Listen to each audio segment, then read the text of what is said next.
কোনো এক বিকেলবেলা ফুটবল খেলে মাঠ থেকে বাড়ি ফিরেছিলাম। জানতাম না ওই দিনটাই হয়তো আমার ফুটবল জীবনের শেষ বিকেল ছিল।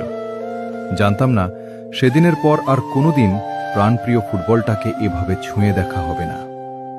তারপর সময় বদলেছে, জীবনও বদলে গেছে। পরিবারের দায়িত্ব কাঁধে তুলে নিতে গিয়ে নিজের হাজারো স্বপ্নকে নীরবে কবর দিতে হয়েছে।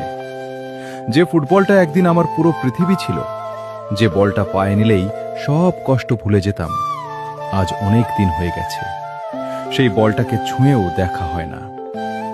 এখন যখন কোনো মাঠের পাশ দিয়ে যাই, ছেলেদের খেলতে দেখি, বুকের ভেতরটা হঠাৎ মোচড় দিয়ে ওঠে। মনে হয়, আমারও তো একটা স্বপ্ন ছিল।